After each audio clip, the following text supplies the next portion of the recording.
बेकाबू होता कोरोना। नमस्कार, बात मुद्दे की में आपका स्वागत है। मैं हूं राजेश सक्सेना। कोरोना आज विकराल रूप लेता जा रहा है। पूरे देश में जिस तरह से लगातार कोरोना संक्रमित मरीजों का आंकड़ा बढ़ रहा है, 12 लाख के आसपास ये संख्या पहुंच चुकी है। मरीजों की संख्या लगातार बढ़ रही है। हालात ये है कि अब देश के कुछ ज़िलों में हालातों को देखते हुए लॉकडाउन लगाया जा रहा है। जहां एक तरफ देश पहले अनलॉक की तरफ बढ़ रहा था, तो अब मरीजों की संख्या ने फिर से जीवन और अर्थव्यवस्था पर ब्रेक लगा दिया है। केंद्र और राज्य सरकारें लोगों को योजना के रूप में आर्थिक मदद दे रही हैं, तो राशन की व्यवस्था की भी जा रही है। पर इस वायरस के खिलाफ जंग कितनी लंबी है, इसका किसी के पास कोई जवाब नहीं है। वैक्सीन कब आएगी, ये बड़ा सवाल है। पर इन सब के बीच जिस तरह से इस महामारी ने पूरी दुनिया की रफ्तार को रोक दिया है, इससे निकलना सरकार के लिए बड़ी चुनौती है। जी हाँ, यही है हमारा आज का विशेष बेकाबू होता कोरोना।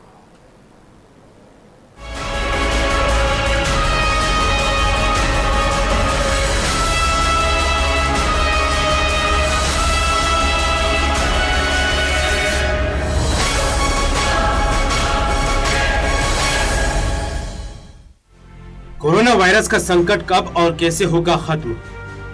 कब सामान्य होगी जिंदगी? कब मिलेगी कोरोना से मुक्ति? कब आएगी कोरोना की वैक्सीन? क्या कोरोना बन गया है हमारी जिंदगी का हिस्सा? ये वो सवाल है जो हर किसी के दिलो दिमाग में घूम रहे हैं। लेकिन मौजूदा हालत को देखें तो कोरोना और भी ज्यादा विकराल होता जा रहा है। आंकड़ों की बात की जाए तो भारत में पिछले 20 दिनों में हर दिन आने वाले कोरोना के मामलों में 65% का इजाफा हुआ है। जून की शुरुआत में देश में हर दिन औसतन 9,115 मामले आ रहे थे। पिछले 50 दिनों में हर दिन आने वाले मामलों में 300% से ज्यादा का उछाल है। मई की शुरुआत में हर दिन 2,907 मामले आ रहे थे। तब से अब तक हर दिन आने वाले मामलों में 1171% का इजाफा हुआ है। इस वक्त दुनिया में रोज 2 लाख से ज्यादा मरीज मिल रहे हैं। इनमें से 20% मरीज भारत के हैं।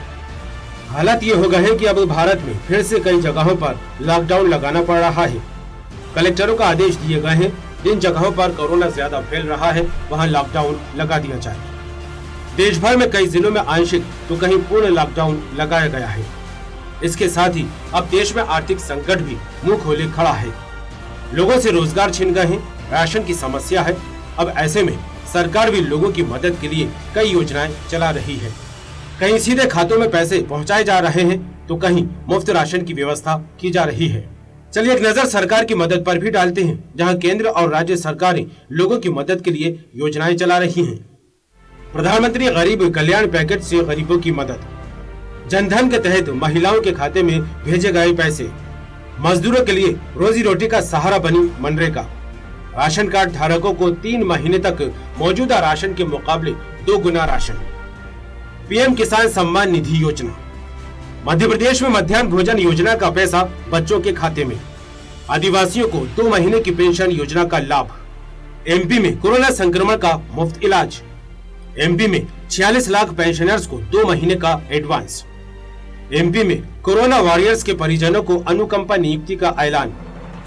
यूपी में गरीब परिवारों को मुफ्त राशन। योगी सरकार ने 27.5 लाख मनरेगा मजदूरों के खाते में डाले 611 करोड़ रुपए। पेंशन का लाभ उठा रहे 83.83 लाख लोगों को 2 महीने की अग्रिम पेंशन। आज पूरा देश कोरोना के संकट से जूझ रहा है।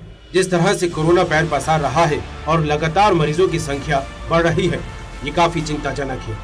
अब ऐसे में सरकार को फिर से लॉकडाउन की तरफ बढ़ना पड़ रहा है, तो वहीं ऑफिसों में भी कम स्टाफ के साथ काम करने के निर्देश दिए जा रहे हैं। देश की अर्थव्यवस्था लगातार गिर रही है। ये हालात कब तक ऐसे ही रहेंगे, किसी के पास भी इसका जवाब नहीं है। कोरोना के इस संक्रमण को कैसे कंट्रोल किया जाए, ये बड़ा सवाल बना हुआ है। अब ऐसे में सरकार के कदम क्या होंगे, ये देखने वाली बात है। News world desk.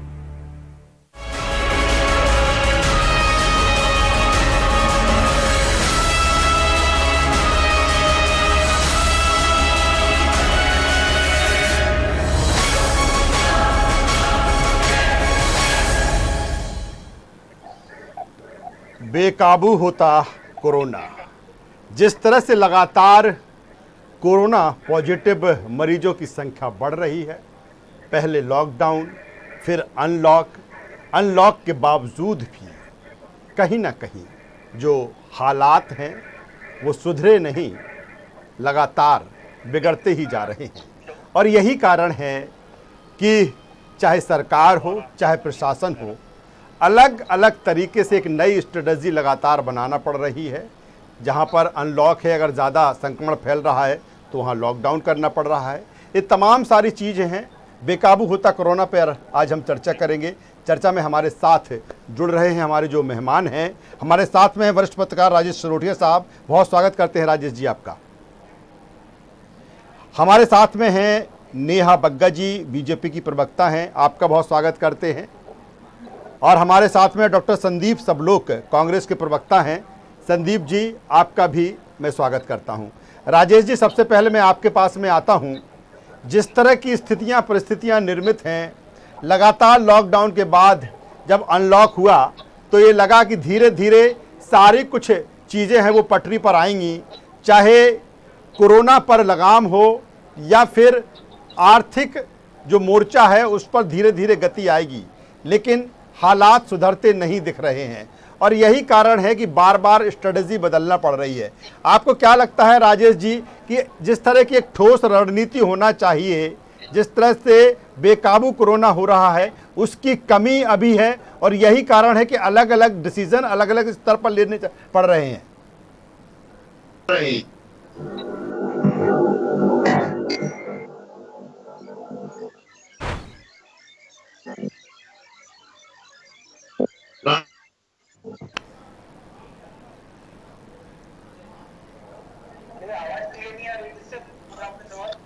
Rajesh ji, मेरा सवाल ये है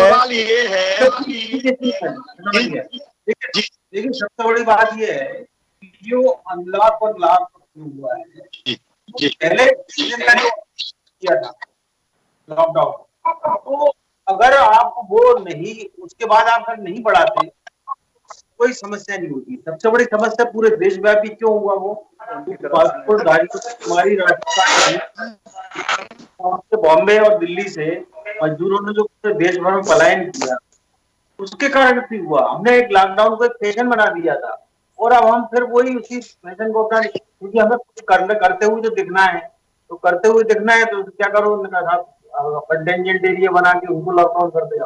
लेकिन अब कोई समझकर चीजें काबू हो चुकी है। अब वो अपने हिसाब से या अपने तरह से ही जो हर्ड इम्यूनिटी बनेगी उसके साथ ही ठीक होगा और हमें कोरोना के साथ ही अब जीना पड़ेगा। और इस तरह के मतलब कोई मतलब नहीं है कि आप लॉकडाउन करते रहे और सारी एक्सरसाइज करते रहे। It is all futile exercise. मैं कहता हूँ कि आप सीधे सामान्य तरीके से ज्यादा से ज्यादा टेस्ट करिए और ज्यादा से ज्यादा इलाज की व्यवस्था करिए, क्वारंटाइन सेंटर बनाइए। ये बाकी इस पर कोई चीज नहीं रहती। लोग खुद सोशल डिस्टेंसिंग का पालन नहीं कर रहे। छिंदवाड़ा का मेरे पास एक वीडियो आया है, वहां पर खाद यूरिया के लिए किसानों ने जो है ट्रक के सामने ऐसा मजमा लगा के रखा है, कुछ पूछे नहीं। तो बहुत सारी चीजें, जो बेसिक चीज जो एड्रेस होना चाहिए कि लोगों को सुलभता से हो। आप 8 बजे बाजार बंद कर दोगे तो बाजार में ज्यादा भीड़ बढ़ेगी। हम तो कहते हैं 12 बजे रात तक दुकानें खोलिए, तो 12 बजे तक दुकान खुलेगी तो आदमी अपने हिसाब से जाएगा, डिस्टेंसिंग बनेगी। जब आप टाइम कम कर दोगे तो फिजिकल डिस्टेंसिंग बढ़ेगी। तो ये कुछ क्या है, हर जिले का कलेक्टर अपना प्रयोग धर्मिता का दिखा रहा है और हम सब गिनी पिग की तरह उसको झेल रहे हैं। बड़ा सवाल ये कहा कि जब आप प्रवासी मजदूरों को जब अलग अलग राज्यों में आप भेज रहे थे, तमाम तरह की तैयारियों के दावे लगातार होते रहे हैं, केंद्र सरकार की बात करें या राज्य सरकारों की हम बात करें। लेकिन जिस तरह से जो प्रवासी मजदूर अपने अपने गृह राज्य में पहुंचे और वहां पर जिस तरह से वहां पर उनके लिए व्यवस्थाएं होना चाहिए, जिस तरह से उनको क्वारंटाइन करना चाहिए, आपने ऐसे भीड़ की तरह छोड़ दिया। और यही कारण है कि उन जिलों में, अगर मध्य प्रदेश की हम बात करें, बुंदेलखंड एक ऐसा क्षेत्र रहा है जहां पर इतना कोरोना फैलने के बाद वहां पर कोरोना नहीं था, लेकिन जैसे ही प्रवासी मजदूर वहां पर पहुंचे, अब तेजी से उस क्षेत्र में कोरोना फैलने लगा। तो उसके लिए एक स्ट्रेटजी नहीं बनाई गई, एक पॉलिसी नहीं बनाई गई कि किस तरह से हमको उनको एडजस्ट करना है।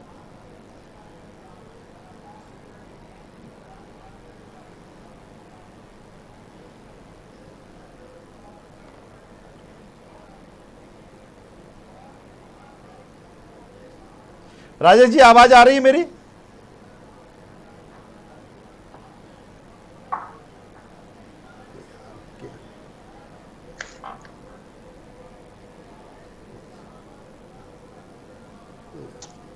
आवाज नहीं है।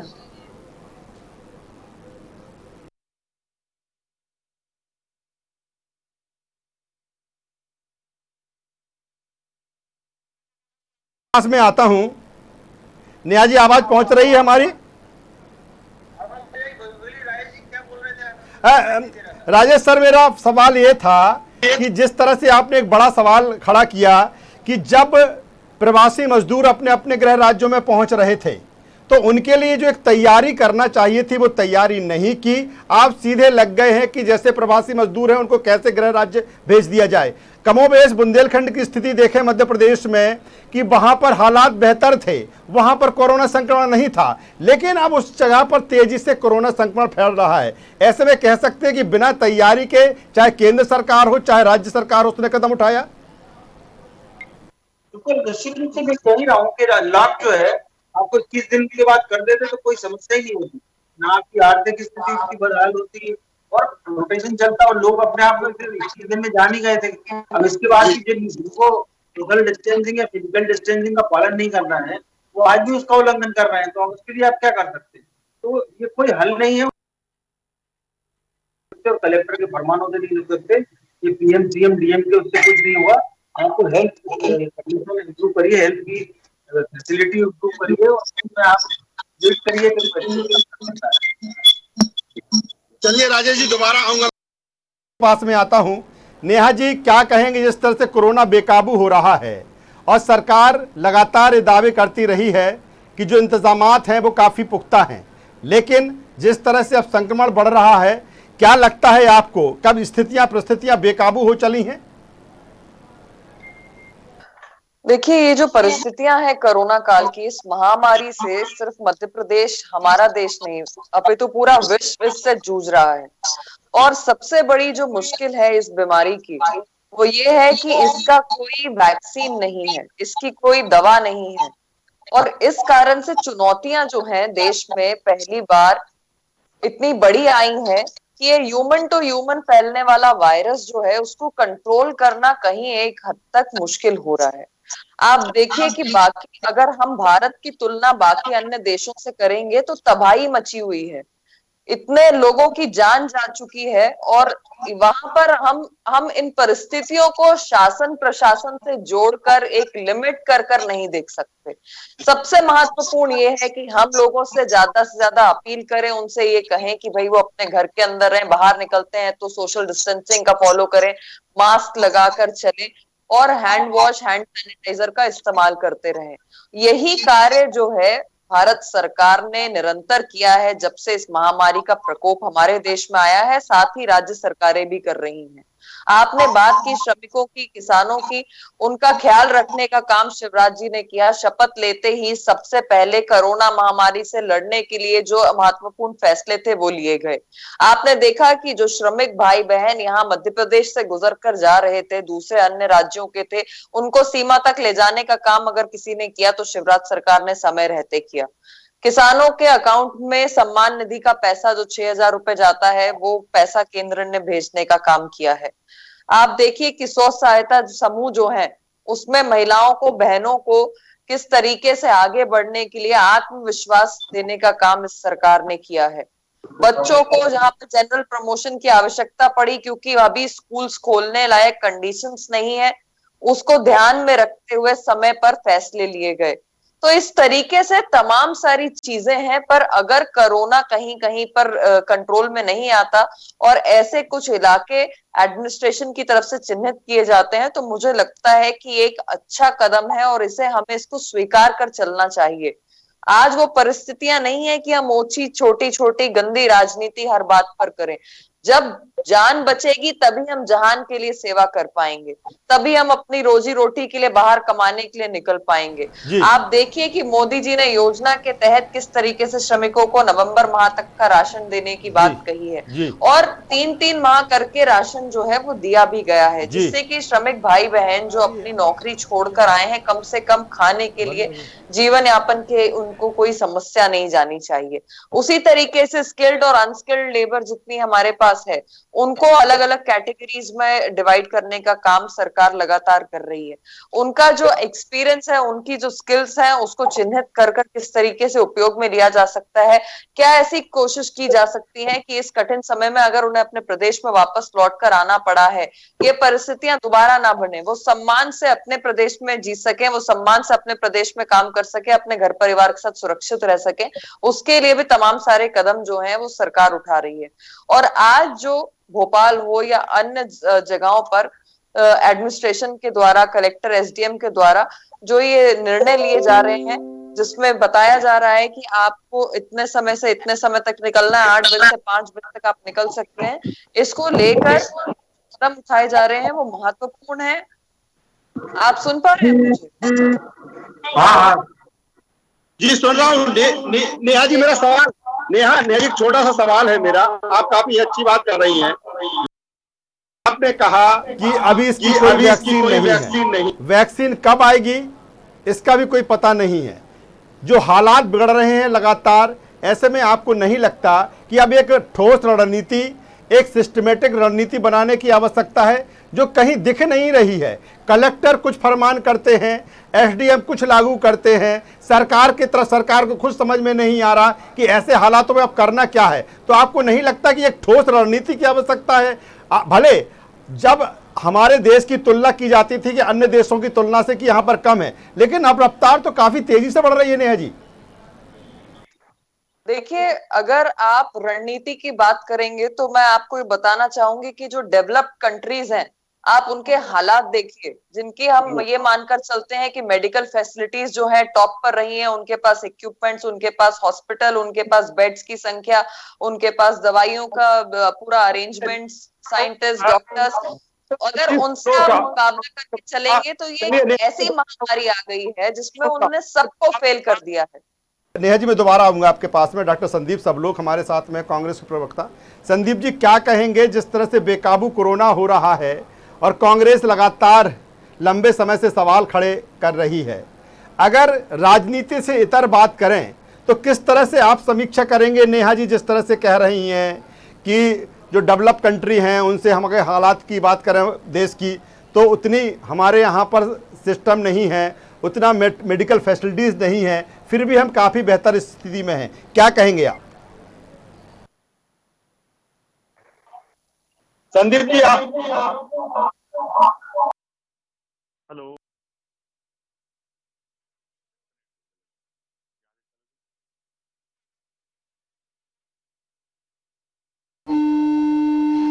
अनम्यूट कर लीजिए संदीप जी आप अपना मोबाइल।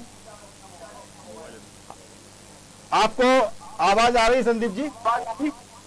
बिल्कुल। संदीप जी आवाज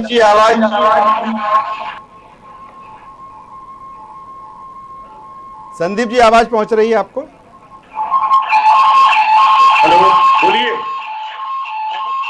फोन कॉल आ रहा है।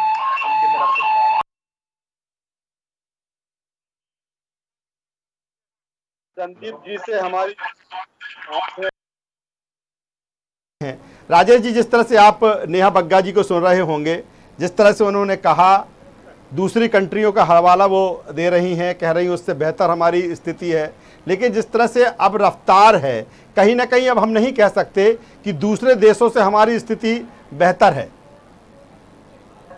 देखिए, सबसे बड़ी बात ये है कि जो पश्चिमी देश थे, अमेरिका से, यूरोप की कंट्री, उन लोगों ने पहले दिन से टेस्ट बहुत ज्यादा करके रखे थे, तो उनके काम में आ रहे थे नतीजे।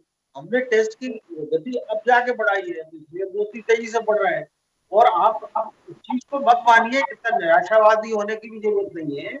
सबसे बड़ी बात ये है कि आप 15 दिन पहले जो जितना फिगर है कोरोना का, उतने लोग आज की तारीख में ठीक हो जाते हैं।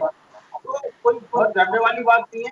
अगर भारत में 12 लाख हो चुके हैं तो हमें ये मानना चाहिए कि 4 लाख लोग ही संक्रमित है, 8 लाख लोग ठीक हो चुके हैं। अब ये सोचने का नजरिया कि हम 12 लाख की गिनती करेंगे तभी तो वो 1 करोड़ के ऊपर भी पहुंचेगी, तो फिर आप क्या करोगे? तो टेस्ट देर से शुरू किए थे, देर से कर दिया है। और मैं अभी आपसे कह सकता हूँ कि अगर टेस्ट एक साथ हो जाए ना, करोड़ों टेस्ट, तो आपको 2 करोड़ आदमी मिल जाएंगे संक्रमित। लेकिन उसमें लक्षण वाले बहुत कम है। जी वो रिपोर्ट भी जो है बहुत फॉल्स पॉजिटिव, फॉल्स नेगेटिव बहुत आ रहे हैं उसमें। नहीं समझिए क्या, बहुत कोई आ रहा है पॉजिटिव,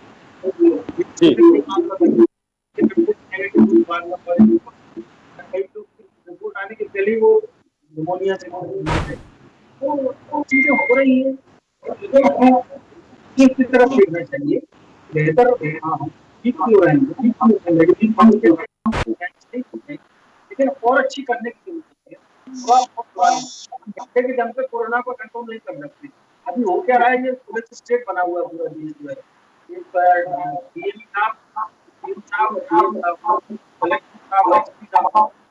इसका बरोबर आज चला है, इसको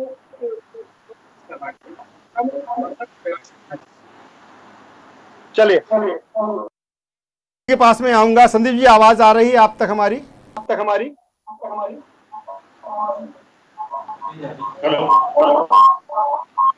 पंडित जी, मेरा सवाल ये है कि जिस तरह से बेकाबू कोरोना हो रहा है, लगातार कांग्रेस भी सवाल खड़े करती आई है। राजनीति से इतर हम बात करें तो आपको क्या लगता है, नेहा जी जिस तरह से अपनी बात कर रही हैं, अपना पक्ष रख रही हैं, अपनी सरकार का पक्ष रख रही हैं, आप क्या कहेंगे, किस तरह से ऐसी स्थिति से कैसे उबरा जाए?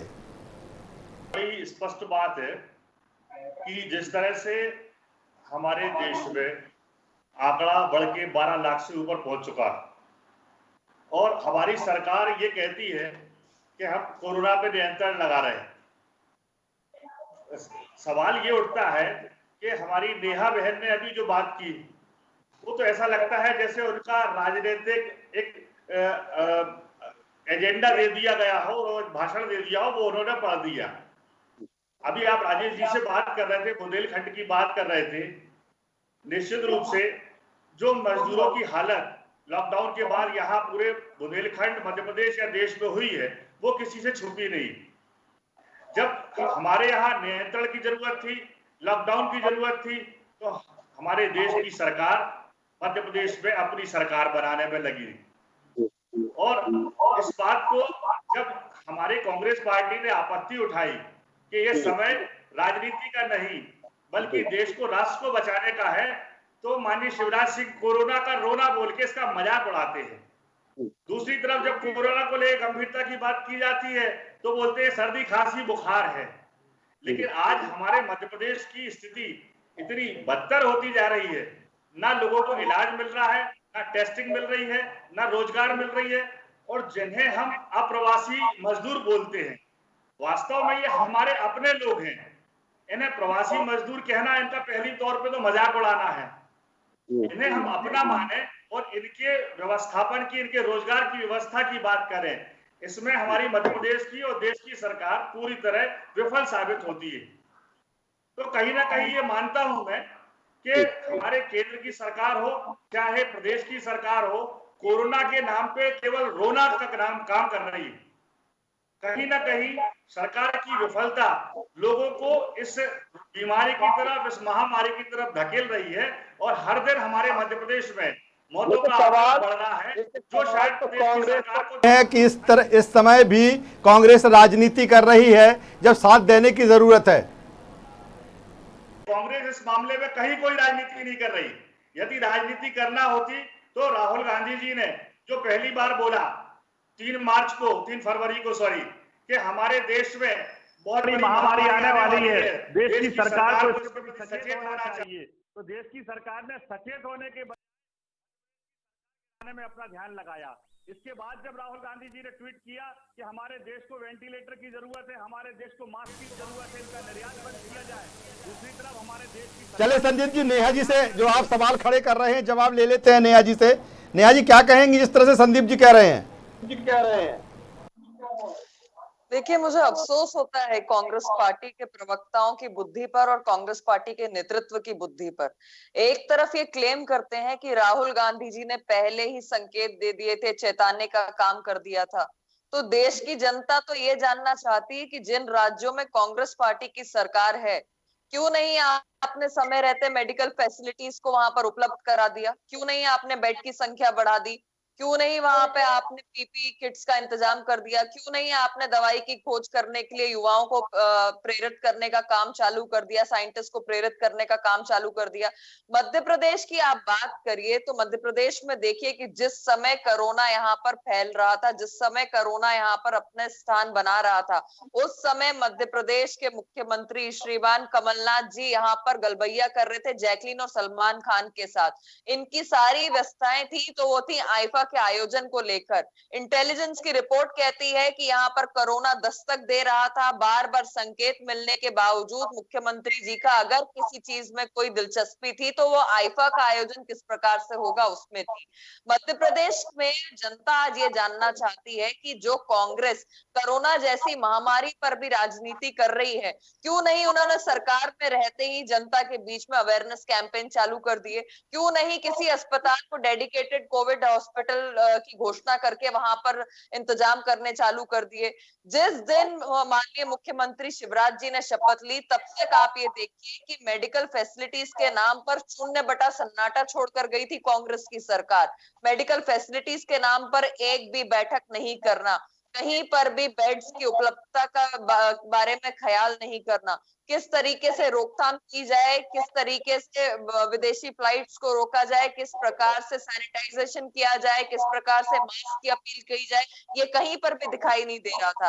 और लॉकडाउन के समय एक तरफ जहां पर सवाल तो बीजेपी पर भी हैं। जिस तरह से सरकार कहती है कि अगर कोई शादी समारोह हो तो 20 से ज़्यादा ना हो, किसी का अंतिम संस्कार हो तो 20 से ज़्यादा ना हो, सोशल डिस्टेंसिंग की बात होती है, अवेयरनेस की बात होती है। लेकिन अगर हम बीजेपी की बात करें, तमाम सारे कार्यक्रम हुए, जिस तरह से भीड़ वहां पर इकट्ठी हुई, वहां पर सोशल डिस्टेंसिंग कहां चला गया? मानक तो सबके लिए बराबर होना चाहिए नेहा जी। जब सरकार, जब पार्टी एक आईना दिखा रही है तो उसमें उसको भी खरा उतरना होगा। देखिए, आपकी बात बिल्कुल सही है, पर इसकी शुरुआत हम तब से ही देखें, जनवरी फरवरी से, जब ये कह रहे हैं कि राहुल गांधी चेता रहे थे। मैं जानना चाहती हूँ कि कमलनाथ जी क्यों इतनी बड़ी संख्या में बैठ के कर रहे थे बैठकर? जब सरकार का एक आंकड़ा, एक नंबर नहीं था तो इस तरीके की बैठकें करके किसको गुमराह करने का काम कर रहे थे? क्यों माननीयों की जान को खतरे में डालने का काम कर रहे थे? क्यों नहीं सरकार ने उस समय लॉकडाउन कर दिया जब इनके राहुल गांधी जी इतने इंटेलिजेंसिया के साथ में रिपोर्ट्स लेकर आ रहे थे कोरोना की? क्यों नहीं सख्त कदम उठा लिए गए? और आप देखिए कि कोरोना जब स्पष्ट हो गया कि कोरोना अपने पैर पसार रहा है मध्य प्रदेश में और कोरोना का लॉकडाउन लग गया, केंद्र की तरफ से लॉकडाउन लगा कितने नेता आपको दिखाई दिए? एक तरफ बेकाबू होता कोरोना है और दूसरी तरफ कहीं ना कहीं आर्थिक मोर्चे पर जो लगातार अब समस्या बढ़ रही है, कहीं ना कहीं चुनौती और चिंता लगातार बढ़ रही है। राजेश जी, जिस तरह से चाहे केंद्र सरकार की बात करें या फिर राज्य सरकार की बात करें, वो कहते हैं कि हर तबके के लिए पिटारा खोल दिया है, किसान हो, गरीब हो, मजदूर हो, युवा हो। आपको क्या लगता है जिस तरह से लगातार अनिश्चितता की स्थिति बनी हुई है, ये नहीं कहा जा सकता कि पूरी तरीके से अनलॉक हो चुका है, रोजी रोटी की समस्या ऐसे लोगों को जो उसी दिन कमाते हैं, उसी दिन के लिए खाते हैं, आपको क्या लगता है कि सरकार ने जो प्रयास किए वो कितने कारगर हैं या फिर किस तरह से अभी आर्थिक मोर्चे पर और संकट झेलना पड़ सकता है? जो पैकेजेस भारत सरकार ने जारी किए थे, निर्मला सीतारमण ने, मोदी जी ने, शाह साहब ने, वो पैकेजेस के तहत जो योजनाएं अभी राज्य सरकार के यहाँ बन रही है, अभी वो फाइनल नहीं हुई है। नंबर एक। नंबर दूसरी चीज, जो राज्य सरकारों के पास पैसा आना चाहिए केंद्र से, वो भी अभी नहीं आया है। तो अभी सारी चीजें के उसको किस तरह से एमएसएमई सेक्टर को फायदा पहुंचाया जाए, वो सारी योजनाएं बन रही है और उनमें कम से कम 1 महीने का समय लगेगा। तो ये स्थिरता तो गृह मंत्री डॉक्टर नरोत्तम मिश्रा ने अभी जो जानकारी आ रही है कि राजधानी भोपाल में 10 दिन का लॉकडाउन लगा दिया है, 25 तारीख से लेकर 5 तारीख तक। क्या कहेंगे राजेश जी? नहीं, कोई कोई बेमतलब का है, कोई मतलब नहीं है उसका। आप कुछ भी करते रहिए, उससे कोई कोई फायदा थोड़ी है। ये जो जिस तरह से करते जाएंगे आप, वो कोरोना फैल चुका है भाई। उसको जब आप, मैं बता रहा हूँ, जब वो मजदूर जब निकले हैं बॉम्बे से और वहां से देश भर में फैले हैं, बॉम्बे, चेन्नई और आपके गुजरात थे, दिल्ली थे, तो वो उन्होंने बहुत बुरी तरह से बहुत बड़ी आबादी को इतनी चपेट में ले लिया। भारत के जो गांव बिल्कुल महफूज थे कोरोना से, वो उसकी चपेट में आ गए। और बहुत सारी चीजें, गाँव के ताना माना भी छिन्न भिन्न हुआ। अकेला सिर्फ लॉकडाउन वाली समस्या नहीं है, कोरोना की समस्या नहीं है। तो ये जो बच्चा अपने बच्चे को मुंबई में पढ़ा रहा था या दिल्ली में पढ़ा रहा था, वो गांव के स्कूल में कहाँ चेक करेगा, क्या नहीं करेगा, सारी अनिश्चितता है। और ये चीजें अब, इससे लॉकडाउन से कोई अर्थ नहीं है। ये लॉकडाउन सिर्फ केवल एक फैशन बन गया है और इसका कोई मतलब नहीं करने वाला। चलिए संदीप जी, ये जो अभी खबर आ रही है कि 10 दिन का लॉकडाउन राजधानी भोपाल में, और जिस तरह का सवाल मैंने राजेश जी से किया था कि आर्थिक मोर्चे पर अब कैसे आगे बढ़ेंगे, कोरोना तो बेकाबू हो रहा है लेकिन आर्थिक समस्या भी लगातार बढ़ रही है, चाहे वो छोटा दुकानदार हो, चाहे छोटा व्यवसायी हो, या फिर बड़ा हो, या फिर आम नागरिक हो, क्या कहेंगे?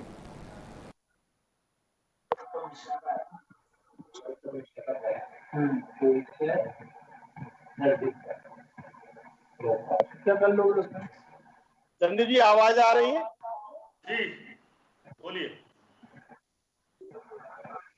हेलो, मेरा सवाल ये है संदीप जी, 10 दिन का लॉकडाउन राजधानी भोपाल में, एक तरफ बेकाबू कोरोना के चलते सरकार का यह फैसला, और जिस तरह से राजेश जी से मैंने सवाल किया था कि आर्थिक मोर्चे पर आर्थिक गतिविधियां आगे बढ़ ही नहीं पा रही हैं।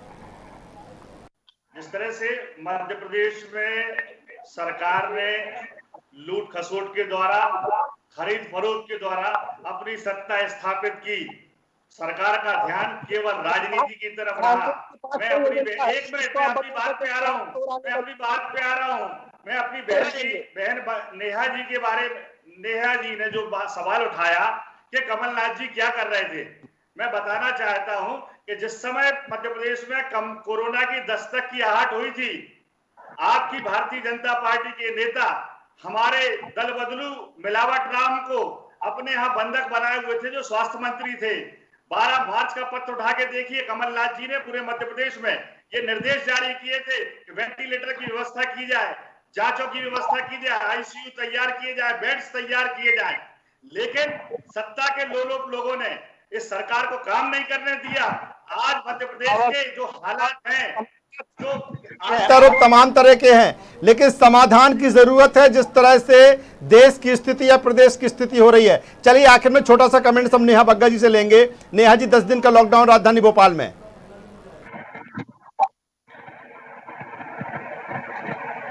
मुझे सवाल आपको सुनाई नहीं दे, एक बार फिर से। हो गया? जिस तरह से लगातार कोरोना बेकाबू हो रहा है, सरकार के सामने बड़ी चुनौती है, और यही कारण है कि बेकाबू को काबू करने के लिए मध्य प्रदेश के गृह मंत्री डॉक्टर नरोत्तम मिश्रा ने जिस तरह से फैसला लिया है कि 10 दिन का लॉकडाउन रहेगा राजधानी भोपाल में। पूरे मध्य प्रदेश में क्या कुछ फैसला होता है, ये देखने वाली बात होगी। लेकिन कुल मिलाकर चाहे कोरोना बेकाबू हो रहा हो या फिर आर्थिक मोर्चे पर कहीं ना कहीं जो लोगों के सामने समस्या आ रही हैं, दिक्कत है, परेशानी है, लेकिन कुल मिलाकर सभी को समझना होगा, सोचना होगा, चाहे सत्ता पक्ष हो या विपक्ष हो, ऐसे हालातों से कैसे उबरा जाए। हमारे साथ में वरिष्ठ पत्रकार राजेश त्रोटिया साहब जुड़े, आपका बहुत शुक्रिया राजेश जी। नेहा बग्गा जी, आपका बहुत शुक्रिया, और डॉक्टर संदीप, सब लोग आपका भी बहुत शुक्रिया। तो कुल मिलाकर जिस तरह से कोरोना के आंकड़े बढ़ रहे हैं, चिंता में डालने वाले हैं। एक समय ऐसा था कि जब रफ्तार कम थी, तमाम तरह के प्रयास उस समय किए गए, लॉकडाउन 1, 2, 3 बार लॉकडाउन किया, लगा कि अब स्थिति काबू में है तो देश को अनलॉक किया गया। लेकिन अनलॉक में स्थिति संभल नहीं रही है, बिगड़ती जा रही है, और यही कारण है कि सरकार को, प्रशासन को अलग अलग तरह की एक रणनीति बनाना पड़ रही है। और ऐसी ही रणनीति प्रदेश के गृह मंत्री डॉक्टर नरोत्तम मिश्रा ने बनाई है। राजधानी भोपाल में जिस तरह से तेजी के साथ संक्रमण फैल रहा था, उसको लेकर 10 दिन का लॉकडाउन करने का ऐलान किया है। कोरोना बेकाबू हो रहा है, लेकिन देखना होगा कब तक ये काबू में आता है, और काबू में इसे करने के लिए लोगों को सोशल डिस्टेंसिंग का पालन करना होगा, जब ज़रूरत हो तभी निकलना होगा, मास्क पहनना होगा, अपने हाथों को बार बार धोना होगा, सैनिटाइज़र से हाथों को साफ करना होगा, तभी कहीं ना कहीं इस जंग में हम कोरोना को परास्त कर सकते हैं। हमारी इस खास पेशकश में बस इतना ही। न्यूज़ वर्ल्ड पर खबरों का सिलसिला लगातार जारी है। आप बने रहिए हमारे साथ। नमस्कार।